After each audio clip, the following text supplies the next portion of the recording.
네, 오늘 본문 말씀을 가지고요. 하늘의 지혜, 또 땅의 지혜라는 제목으로 함께 말씀을 나누겠습니다. 요즘 제가 가장 많이 기도하는 제목 중 하나가 바로 이 지혜를 구하는 기도입니다. 우리가 살아가는 세상뿐만 아니라 우리의 삶의 현장에서도 어디에나 지혜는 필요하죠. 사람들을 대할 때에도, 또 말을 할 때에도, 또 상황을 판단하거나 또 중요한 결정 앞에도 이 지혜는 참 필요합니다. 지금은 많은 정보와 지식이 넘쳐나는 시대죠. 명확한 정보를 구분하고 선택하는 것도 중요한 능력인데요. 그 정보를 활용하는 능력이 있어야 요즘은 유능하다라는 이야기를 듣습니다.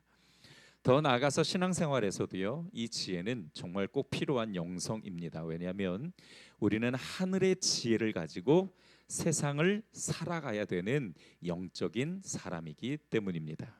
그래서 오늘 말씀은요, 하늘의 지혜와 땅의 지혜의 차이에 대해서, 또 더 나아가서 지혜를 어떻게 활용하고 또 그것이 우리에게 주는 도전과 유익이 무엇인지 함께 말씀을 나누고자 합니다.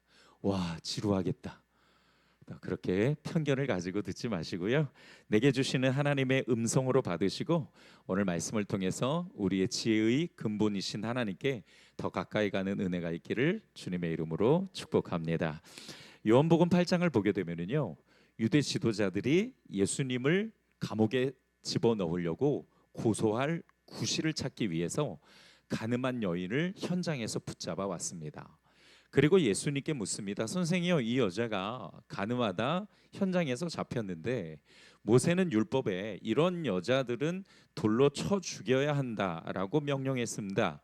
선생님은 뭐라고 하시겠습니까? 라고 묻습니다. 예수님께서 몸을 구부린 채 앉아서 손가락으로 바닥에 무언가를 쓰십니다. 만약에 예수님이 율법대로 처리해라 라고 말씀하신다면 그동안 하나님의 용서와 사랑을 실천하셨던 예수님의 행적에 제동이 걸리는 일이고요. 반면에 율법이 틀렸어, 용서해 줘야 돼 라고 이야기하면 율법에 대한 명백한 도전으로 받아들여서 결국 고소를 당하게 될 위기에 처해 있는 겁니다. 그런 상황에서 예수님이 이렇게 말씀을 하시죠. 너희 가운데 죄 없는 사람이 먼저 이 여인에게 돌을 들어 치라. 예수님은 율법을 존중하면서도 가늠한 여인도 살리셨죠. 이것이 예수님의 지혜입니다. 세상을 살아가면서 우리는 이런 진퇴양난에 빠지는 경우들이 종종 있습니다. 신앙 양심을 지키자니 일이 진행이 안 되고, 또 일을 진행시키자니 신앙 양심에 걸리는 일들이 종종 있죠. 세금을 내자니 돈이 너무 많이 지출되고, 안 내자니 신앙 양심에 걸릴 때도 있습니다. 주의를 지켜야 되는데 또 직장에서 나오라고 합니다. 그러면 내가 주의를 지킬 경우에 나 대신 또 누군가 일을 해야 되는데 그렇게 무작정 또 나만 생각할 수는 없는 일이죠. 이 세상이 신앙을 실천하기에 참 너무 어려운 환경인 것 같습니다. 그래서 예수님이 이런 말씀을 하셨는데요, 마태복음 10장 16절을 우리가 함께 보겠습니다. 보라, 내가 너희를 보냄이 양을 이리 가운데로 보낸 같도다. 그러므로 너희는 뱀같이 지혜롭고 비둘기같이 순결하라. 아멘. 자, 예수님이 말씀하신 것처럼 우리는 세상에 물들지 않는 순결함도 필요하지만 또 세상을 다스릴 수 있는 지혜도 정말 절실히 필요합니다.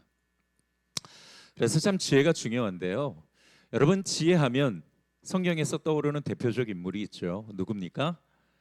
네, 맞습니다. 솔로몬 왕입니다. 솔로몬의 지혜 이야기 중에 매우 유명한 이야기가 있죠. 열왕기상 3장 16절 보면 어느 날 두 명의 여자가 솔로몬을 찾아와요. 한 집에 같이 사는 여자들인데요, 이들이 거의 비슷한 시기에 아기를 낳습니다. 그런데 한 여자가 밤중에 자다가 자기 아기를 깔고 눕는 바람에 아기가 죽어요. 사실 좀 납득은 되지 않습니다. 야, 어떻게 이럴 수 있나 그런 생각이 드는데, 그런 것들은 좀 다 뒤로 차치하고요. 그리고 슬그머니 죽은 아기를 다른 여자의 아기와 바꿔치기를 하죠. 다른 여자가 아침에 일어나 보니까 자기 아기가 죽어 있는 겁니다. 그런데 자세히 보니까 자기 아기가 아니에요. 그렇게 서로 자기 아기라고 다투다가 이 두 여자가 솔로몬 왕을 찾아온 거죠. 지금이야 증명할 방법이 많지만 당시에는 증인이 없으면 밝혀낼 방법이 없었습니다. 자, 그런데 솔로몬이 이 어머니의 사랑을 이용해 판결을 합니다. 솔로몬이 아기를 반으로 나눠 주겠다고 하자 진짜 엄마는 죽이지 말아달라고 애원하고요, 가짜 엄마는 그래 반으로 잘라서 우리 나눠 갖자 이렇게 이야기를 하죠. 솔로몬이 그 이야기를 듣고 진짜 엄마를 찾아냅니다. 솔로몬은요 이렇게 지혜 하나로 세계를 호령했던 사람이었는데요. 열왕기상 4장 21절을 우리 함께 같이 보겠습니다. 솔로몬이 그 강에서부터 블레셋 사람의 땅에 이르기까지와 애굽 지경에 미치기까지 모든 나라를 다스림으로 솔로몬이 사는 동안에 그 나라들이 조공을 바쳐 섬겼더라. 아멘. 모든 나라를 다스렸다라고 말하고 있습니다. 당시 블레셋과 애굽이라는 나라는요 큰 제국을 이루었던 강대국이었습니다. 그런데 그들이 자진해서 이스라엘의 속국이 돼요. 그리고 조공을 바칩니다. 얼마나 그 지혜가 경이로웠으면은 이렇게 했을까요? 여러분 꼭 기억해 주십시오. 하나님은요 전쟁과 같은 폭력으로 세계를 통치하는 것이 아니라 하나님의 선하심과 지혜로 세계를 통치하기를 원하신다라는 거죠. 교회도 가정도 마찬가지입니다. 하나님의 말씀과 지혜로 운영될 때 평화와 은혜가 넘치는 줄 믿습니다. 자, 열왕기상 10장 24절로부터 25절을 우리말 성경으로 다시 한번 보겠습니다. 온 세상 사람들이 하나님께서 솔로몬 마음에 두신 지혜를 들으러 그 앞에 오기를 원했습니다. 사람들이 각각 금으로 만든 물건과 옷과 갑옷과 향품과 말과 노새 같은 선물을 해마다 정해진 대로 들고 왔습니다. 아멘. 하나님께서 솔로몬 마음에 두신 그 지혜를 들으러 많은 사람들이 솔로몬 앞에 찾아왔습니다. 그러면 그만큼 지혜가 뛰어났고요. 이 지혜 때문에 누구도 감히 이스라엘을 공격할 엄두를 내지 못했던 겁니다. 덕분에 솔로몬은요 전쟁 한번 치르지 않고요 세계를 호령할 수 있었죠. 또 열왕기상 10장을 보게 되면 스바 여인이 나오는데요. 이 여인이 솔로몬의 명성을 듣고 직접 확인하기 위해서 솔로몬을 찾아오기도 합니다. 그러니까 솔로몬과 대화를 이렇게 마치고 난 다음에 스바 여인이요 솔로몬의 지혜에 대해서 이렇게 이야기를 합니다. 열왕기상 10장 6절로부터 7절을 우리말 성경으로 함께 보겠습니다. 그녀가 왕에게 말했습니다. 내 나라에서 들었던 대로 왕이 이루신 일과 지혜에 대한 소문이 사실이었군요. 내가 와서 내 눈으로 직접 보기 전에는 그 소문을 믿지 못했습니다. 그런데 내가 들은 소문은 사실은 절반도 되지 않는군요. 지혜로 보나 부로 보나 왕은 내가 들은 소문대로 뛰어나십니다. 아멘. 어떻게 스바 여인 같이 읽어주셨나요?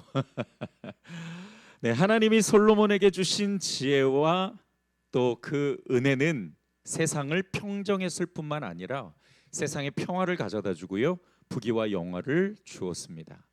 과연 하나님이 주신 하늘의 지혜가 얼마나 놀라운 것인지 감탄하지 않을 수가 없는 것이죠. 여러분 우리가 하늘의 지혜를 가지고 그 지혜를 활용하면은요 우리의 가정과 교회와 세상에 평화를 가져다 줄 수 있는 줄 믿으시기 바랍니다. 하나님이 솔로몬에게 주신 지혜는요 세상의 지혜와는 완전히 다른 것이었습니다. 보통 우리가 지혜하면은 현명함, 슬기로움 이런 것을 이야기하거든요. 근데 하나님이 솔로몬 마음에 두신 지혜는 이런 현명함이나 슬기로움이 아니었습니다. 영어 성경에 하나님께서 솔로몬에게 주신 이 지혜를 이렇게 해석을 해요. Understanding the wise. 즉 다시 말하면 하나님의 말씀을 이해하고 분별하는 것이었습니다. 여러분 우리가 잘 알다시피 솔로몬은 잠언도 썼죠. 잠언 9장 10절에 보면은 여호와를 경외하는 것이 지혜의 근본이라고 이야기를 합니다. 지혜는 하나님이 주시는 것이기 때문이죠. 이 땅의 지혜와 하늘의 지혜는요, 완전히 격이 다릅니다. 그런데 이 지혜를 우리가 정확하게 설명하고 이해한다라는 것이 참 어려운 일인데, 왜냐하면 이 지혜가 가지고 있는 사전적 의미가 정말 어려워요. 그리고 지혜의 속성 또는 활용, 이것도 너무 광범위해서 사실은 이 지혜를 명확하게 한마디로 정의 내리기가 참 쉽지는 않습니다. 더군다나 이 지혜를 해석하는 해석자의 차이도 정말 많이 달라요. 자, 그래도 우리 성도님들이 이 지혜에 관해서 좀 더 쉽게 이해하기 위해서 제가 그런 지혜의 어떤 속성, 정의를 좀 모아서 정리를 해봤는데요. 이렇게 정리를 할 수 있습니다. 지혜는 지식을 적절하게 활용하는 능력이다. 따라서 합시다. 지혜는 지식을 활용하는 능력이다. 그래서 여러분, 지식이 이론이라면 지혜는 행동에 연결이 됩니다. 그래서 이 지혜는 뭐냐면 그 지식을 적절하게 활용해서 세상에 적용하고 세상을 이롭게 만드는 거예요. 이 말이 그래도 우리 성도님들이 가장 이해하기 쉬운 말이 아닌가 생각이 드는데요. 자, 성경에서 말씀하시는 지혜와 세상의 지혜가 차이가 있다라고 말씀을 드렸어요. 자, 그러면 어떤 차이가 있는지 우리 고린도전서 2장 6절로부터 7절을 우리말 성경으로 함께 보겠습니다. 그런데 이것은 이 세대의 지혜도 없어져 버릴 이 세상에서 다스리는 사람들의 지혜도 아닙니다. 오직 우리는 비밀로 감췄던 하나님의 지혜를 말합니다. 아멘. 자, 하나님의 지혜는 어떤 거냐면 비밀로 감춰져 있대요. 이것은 세상의 지혜나 사람들의 지혜와는 완전히 격이 다른 거라고 말씀하시고 있습니다. 성경이 말씀하시는 지혜는, 하늘의 지혜는 세상의 지혜나 또는 없어져 버리는 것이 아니라 오히려 하나님께서 감추어 놓으시고 이거를 영원히 존재하게 하셨어요. 그래서 하나님의 지혜, 이 지혜는 성경에서 말씀하시는 우리 성도들이 가져야 될 지혜죠. 자, 그러면 하나님의 지혜는 감추어져 있다라고 말씀하시는데 이 감추어진 지혜가 뭔지 또 우리가 알아야 되잖아요. 자, 골로새서 2장 2절로부터 3절을 우리가 함께 보도록 하겠습니다. 하나님의 비밀은 그리스도를 깨닫게 하려 함이니 그 안에는 지혜와 지식의 모든 보화가 감추어져 있느니라. 아멘. 자, 하나님께서 비밀스럽게 감추어 놓으신 것이 뭐냐면 바로 그리스도입니다. 그 그리스도가 바로 하나님이 감추어 놓으신 지혜요, 그 안에 모든 보화가 들어 있다라고 말씀하고 있는 것이죠. 다시 말하면 예수 그리스도를 바르게 아는 것, 그것이 하나님이 말씀하신 하늘의 지혜입니다. 그래서 골로새서 1장 9절에서는 이거를 하늘의 영적인 지혜라고 이야기하기도 하고요. 오늘 본문의 17절에서는 이건 위로부터 난 지혜라고 이야기를 합니다. 그래서 땅의 지혜와 하늘의 지혜를 분명하게 구분하셨습니다. 땅의 지혜는 사실은 우리가 이 땅에 있는 것들을 잘 활용하는 것이지만 하늘의 지혜는 예수 그리스도, 하나님이 감추어 놓으신 그 그리스도 안에 있는 비밀이라고 이야기해 주시고 있어요. 세상의 지혜는요, 세상의 이치를 아는 거예요. 그러나 하늘의 지혜는 세상의 이치를 만드신 하나님, 바로 그 그리스도를 아는 것으로부터 시작합니다. 자, 여러분, 세상의 이치를 아는 것, 이것도 우리가 살아가는 데 있어서 매우 중요한 지혜지만 우리 그리스도인들이, 영적인 사람들이 받아야 될 진짜 지혜는 바로 하늘의 지혜인 것이죠.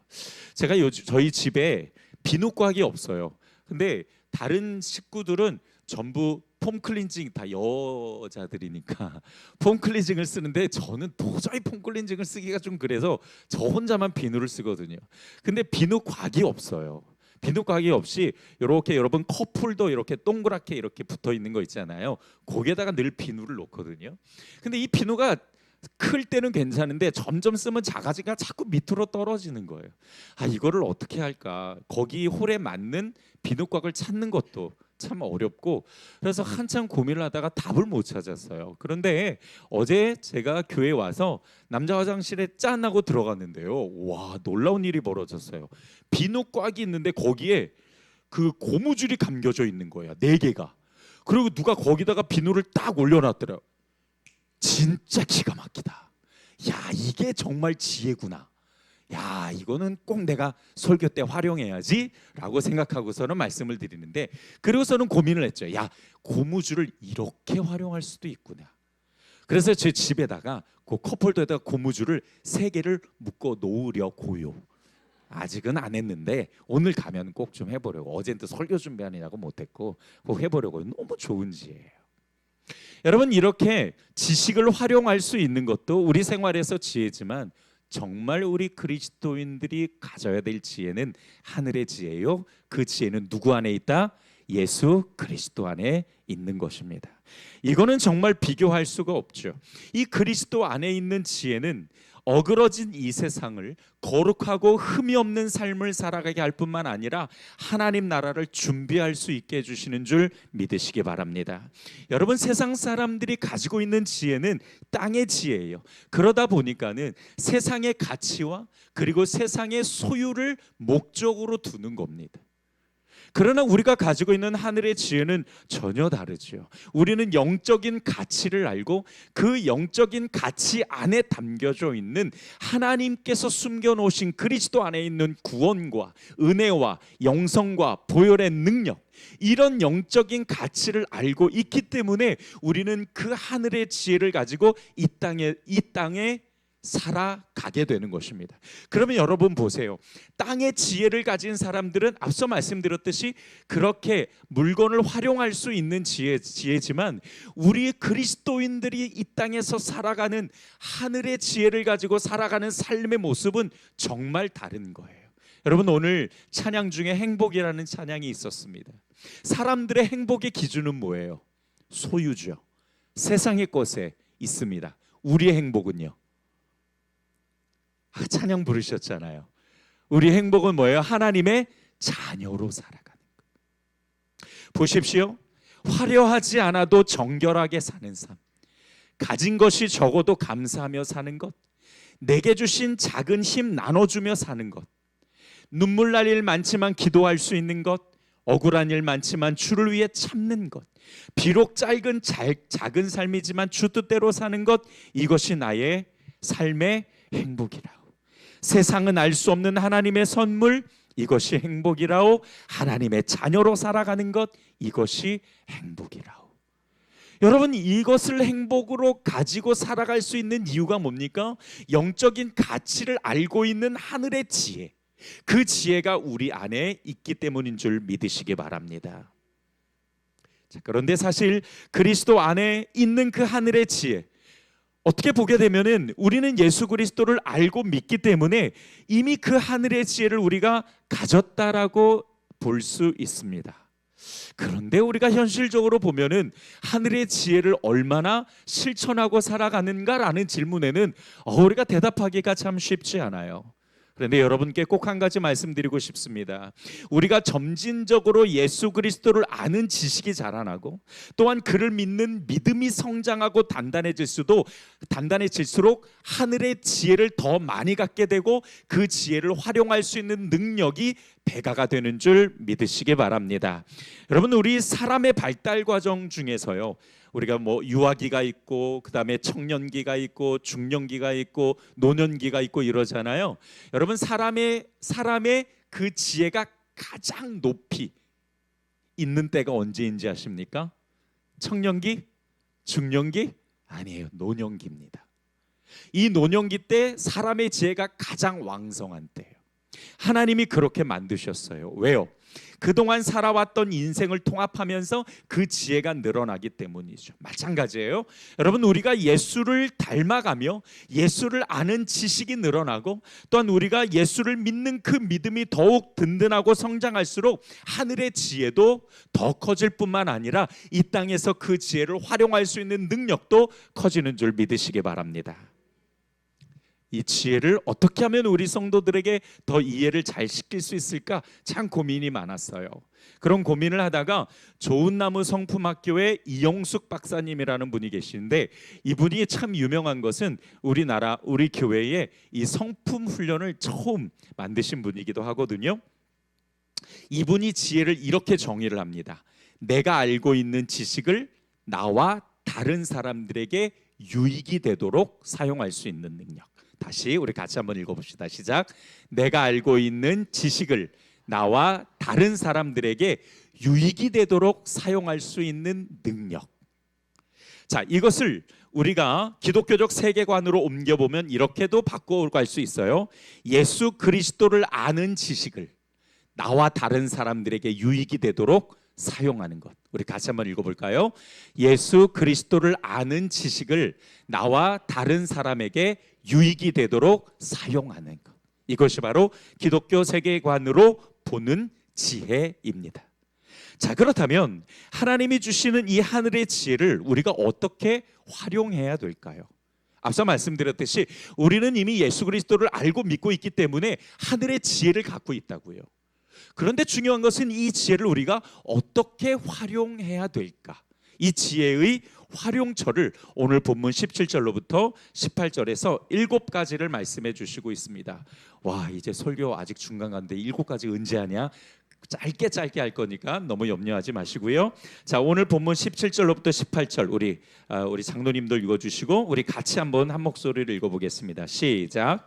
오직 이로부터 난 지혜는 첫째 성결하고 다음에 화평하고 관용하고 양순하며 긍휼과 선한 열매가 가득하고 편견과 거짓이 없나니 화평케 하는 자들은 화평으로 심어 의의 열매를 거두리라. 아멘. 자, 오늘 17절로부터 18절에 보면 7가지가 나와요. 성결, 화평, 관용, 양순, 긍휼, 선함, 그 다음에 편견과 거짓이 없는 것. 자, 첫 번째 지혜는 뭐냐? 성결하게 행동하는 거예요. 따라서 합시다. 성결하게 행동하는 것. 자, 이 성결이 뭘까요? 이 성결이라는 것은 하나님 앞에 깨끗함 혹은 거룩함을 이야기합니다. 자, 어떤 게 하늘의 지혜를 가지고 있는 그리스도인의 삶이냐? 하나님 앞에 우리가 깨끗하게 살아가는 것, 그 깨끗함을 선택하는 것이 지혜로운 삶입니다. 깨끗하다라는 것은 뭐냐면 죄악으로 더럽혀져 있지 않는다라는 거예요. 즉 다시 말하면 죄와 악을 떠나는 것이, 죄와 악을 선택하지 않는 것이 지혜로운 것입니다. 자, 잠언 14장 16절을 우리말 성경으로 함께 보겠습니다. 지혜로운 사람은 두려워 악을 멀리하지만 어리석은 사람은 성급하고 조심할 줄 모른다. 아멘. 자, 지혜로운 사람과 어리석은 사람을 비교하고 있죠. 지혜로운 사람은 어떤 사람이냐? 두려움을 가지고 악을 멀리하는 사람이라고 말씀하십니다. 악을 멀리하고 하나님 보시기에 선을 행할 수 있는 것, 이것이 바로 지혜로운 사람이에요. 여러분, 이 지혜는 하나님이 주시는 것이기 때문에 우리가 하나님 앞에 나아갈 때에 깨끗하게 나아가는 것이 정말 중요하죠. 그러니까 우리가 먼저는 하나님 앞에, 하나님과의 관계에서 이 정결함을 가지고 있는 것, 그런 성도들이 되기를 주님의 이름으로 축복합니다. 두 번째 지혜는요, 화평을 만드는 겁니다. 따라서 합시다. 화평을 만드는 것. 화평을 만든다. 성경에서는 피스메이커라고 이야기를 합니다. 예를 들어 내가 누군가와 다툴 수 있는 상황에서 감정을 가라앉히고 차분하게 이야기해서 좋은 관계를 유지한다면 그것이 바로 하늘의 지혜를 가진 자의 행동이죠. 예수님은 우리가 화평을 만드는 자가 되기를 바라세요. 다투는 것은 오히려 어리석은 사람입니다. 지혜를 가진 사람은 어떤 사람이냐? 어디에서 누구든지 간에 평화를 만들어가는 사람이죠. 이런 성도들이 되기를 주님의 이름으로 축복합니다. 세 번째, 지혜는 관용하는 것입니다. 관용은 뭐냐면 친절하고 너그러운 것을 이야기해요. 다른 사람의 의견을 존중하면서 무례하거나 오만하지 않는 거예요. 다른 사람을 무시하지 않는 거예요. 인격적으로 밟지 않는 거예요. 친절하고 예의 있게 행동하고 말하는 것을 이야기합니다. 제가 여러분께 많이 자주 말씀드리죠. 우리가 다른 사람이랑 이야기할 때는 항상 인격적 존중과 친절함으로, 그리고 예의를 가지고 이야기를 하셔야 한다라고 늘 말씀을 드립니다. 이것이 바로 하늘의 지혜를 가진 그리스도인의 삶의 모습이에요. 여러분, 우리는 예수 그리스도를 알고 믿음으로써 하늘의 지혜를 가졌어요. 이 지혜를 어떻게 활용하느냐가 참 중요한데, 그 활용법이 바로 다른 사람에 대한 관용입니다. 친절하고 너그럽게 봐주고 용서해 주는 것. 우리 그런 성도들이 되기를 주님의 이름으로 축복합니다. 네 번째로 지혜는 양순한 것입니다. 이 양순하는 것이 무슨 뜻이냐면 쉽게 복종하는 것을 이야기해요. 근데 이 복종이 사람에게 하는 것이 아니라 사실은 하나님께 하는 것입니다. 이 복종이 언제 나타나느냐? 죄를 깨닫고 알았을 때에 하나님 앞에 엎드리는 것, 그것이 바로 양순입니다. 자, 예를 들어서 다윗이요, 자기의 부하의 아내를 강제로 빼앗고 그 부하를 전쟁터에 내보내 살인을 하지요. 그때 나단 선지자가 이 다윗을 찾아와서 정말 맹렬하게 그 죄를 지적해요. 사실 왕으로서 자존심이 상할 정도로 죄를 지적합니다. 그때 이 다윗이 하나님 앞에 그 자리에 엎드려요. 그리고서는 내가 잘못했노라, 내가 죄를 지었노라, 하나님 앞에 눈물로 회개합니다. 이게 바로 양순입니다. 하나님의 말씀 앞에 자신의 잘못과 죄를 인정하고 회개하는 것, 하나님의 말씀에 쉽게 복종하고 자신을 하나님 앞에 올려드리는 것. 반대로 지혜롭지 못한 사람은 어떤 사람이냐? 하나님의 말씀을 가볍게 여기고 회개하지 않는 사람이겠죠. 그 말씀 앞에 자신의 자존심과 자아를 강하게 나타나는 사람. 여러분, 하나님께서 이스라엘 백성들에게 뭐라 그랬냐면 이 목이 곧은 백성들아 라고 이야기를 해요. 왜? 그들은 깨닫지를 못하고 하나님 앞에 복종하는 것이 없었습니다. 하나님의 은혜를 감사하지도 않고 하나님께서 잘못된 것을 말씀하셨을 때 그들은 하나님 앞에 무릎 꿇지를 않아요. 그러니까 목이 곧은 백성이라고 이야기를 하세요. 이게 어리석은 겁니다. 지혜로운 사람은 누구냐? 양순하게 하나님의 말씀에 복종하는 사람이에요. 그런 성도들이 되기를 주님의 이름으로 축복합니다. 다섯 번째로 지혜는 긍휼을 베푸는 겁니다. 여러분, 이 긍휼이라는 게 우리 성도들이 보통 어떻게 알고 계시냐면 불쌍히 여기는 것, 이렇게 알고 계시더라고요. 그것도 맞아요. 그것도 긍휼인데 사실은 성경에 말씀하시는 이 긍휼이라는 단어의 원 의미는 뭐냐면 어미가 아이를 안고 젖을 먹이면서 바라보는 눈길을 긍휼이라고 해요. 여러분, 생각해 보세요. 어머니가 그 아이를 젖을 먹이면서 바라보는 그 눈길이 어떤 눈길입니까? 사랑스러움, 안타까움, 막 기쁨, 애정, 이런 것들이 그 눈 안에, 그 감정에 다 담겨 있지 않겠습니까? 그래서 이 긍휼을 가지고 사람을 대하는 것이 지혜로운 거라고 말씀을 하세요. 특별히 이 긍휼이 언제 필요하냐? 중보기도 때 필요합니다. 우리가 다른 사람을 위해서 기도할 때, 그때 바로 이 긍휼함이 필요해요. 하나님께서 우리를 긍휼함으로 바라보시는 것처럼 우리 또한 긍휼함으로 사람들을 바라보고 그들을 위해서 기도해 주어야 합니다. 그런 성도들이 되기를 주님의 이름으로 축복합니다. 여섯 번째로 지혜는 선하게 행동하는 것입니다. 자, 모든 단어들이 지금까지를 봤을 때 긍휼, 그 다음에 관용, 양순, 화평, 이런 단어들로 말씀하시는데 이 여섯 번째는 선하게 행동하는 거라고 말씀하세요. 이 선이라는 것을 우리가 잘 이해해야 되는데 이 선이라는 것은 도덕적, 세상의 도덕적 기준이나 법을 이야기하는 게 아니에요. 이 선은 하나님의 형상을 이야기합니다. 따라서 합시다. 하나님의 형상. 이게 뭐라고요? 선이에요. 그래서 하나님께서 우리가 선을 행하기를 기뻐하신다라고 했을 때는 하나님의 형상을 가지고 하나님의 모습을 가지고 하나님처럼 하는 것을 말씀하시는 겁니다.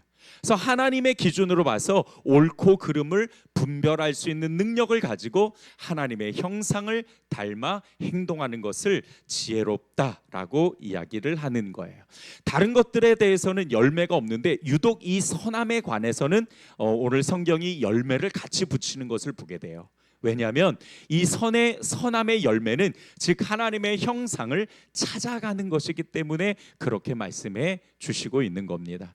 여러분, 어떤 사람이 지혜로운 사람이냐? 하나님의 형상을 닮아서 그 하나님의 선을 우리가 베푸는 것을 이야기하는 거예요. 여러분, 선을 베풀 줄 아는 성도들이 되기를 주님의 이름으로 축복합니다. 마지막 일곱 번째로 지혜는 뭐냐? 편견과 거짓이 없는 겁니다. 편견은 뭐냐? 자신의 일방적 시각으로 다른 사람을 편협하게 바라보고 판단하는 거예요. 한마디로 자기만 옳다라고 이야기하는 것. 이것이 편견입니다. 성경은 누구에게도 다른 사람을 판단할 자격이 없다라고 말씀을 하세요. 이거는 오직 한 분만 가지고 계세요. 누구요? 하나님. 다른 사람을 판단할 자격은 오직 하나님만 가지고 계십니다. 그래서 성경은 우리가 다른 사람을 판단했을 때 스스로 하나님이 되어버리는 교만을 갖게 되는 거라고 말씀하세요. 여러분, 우리가 다른 사람을 판단하지 않을 수는 없어요. 그런 실수를 범하기도 하지만, 그러나 분명히 알아야 될 것은 우리에게는 그런 자격이 주어지지 않는다. 예수님께서는요, 다른 사람의 티를 먼저 보기 전에 자신의 들보를 빼야 된다라고 말씀하세요. 근데 이 들보라는 것이 뭐냐면 어마어마한 큰 죄를 말합니다. 여러분, 우리는 정말 많은 죄를 갖고 있는 사람들이죠. 내가 그 죄를 다 해결하기 전까지는 다른 사람의 그 작은 티끌조차 우리는 지적하고 이야기할 자격이 없어요. 그렇게 하면 우리는 스스로 어리석은 자가 되는 겁니다. 하나님이 기뻐하시지 않는 일을 범하게 되는 거예요. 여러분, 성경은 이것이 중죄라고 말씀을 하세요. 우리가 다른 사람을 위해서 긍휼의 마음을 가지고 기도해주고, 다른 사람을 격려하고 위로하고, 우리가 다른 사람에게 힘을 주는 그러한 믿음의 언어를 사용하는 사람이 되어야지, 다른 사람을 판단하고 다른 사람을 힘들게 하고 아프게 해서는 안 되는 것이죠. 자신에 대해서는 매우 관대하면서 다른 사람에 대해서 율법적 시각으로 바라보면 사실은 누구도 감당할 사람이 없어요. 그러므로 우리는 항상 어떤 시각에서든 사랑을 더할 줄 아는, 모든 일에 또 누구를 대하든 사랑을 먼저 더할 수 있는 성도들이 되기를 주님의 이름으로 축복합니다. 자, 말씀을 정리하죠. 우리가 하나님께 받은 지혜는 하늘의 지혜예요. 이거는 이 땅의 지혜와는 완전히 격이 다르고 수준이 다른 것입니다. 그런데 이 하늘의 지혜가 뭐냐? 예수 그리스도 안에 있는 구원과 영생, 그리스도로 인해 받은 우리가 영적인 큰 가치들을 이야기합니다. 그래서 이 하늘의 지혜를 받은 사람은요, 첫 번째로 성결하고, 두 번째로는 화평을 만들고, 세 번째로는 관용하고, 네 번째로는 양순하고, 다섯 번째로는 긍휼을 베풀고, 여섯 번째로는 선한 열매가 나타나고, 일곱 번째는 편견과 거짓이 없는 것. 이러한 선택과 이런 행동이 바로 하늘의 지혜를 가진 그리스도인의 삶의 모습이다.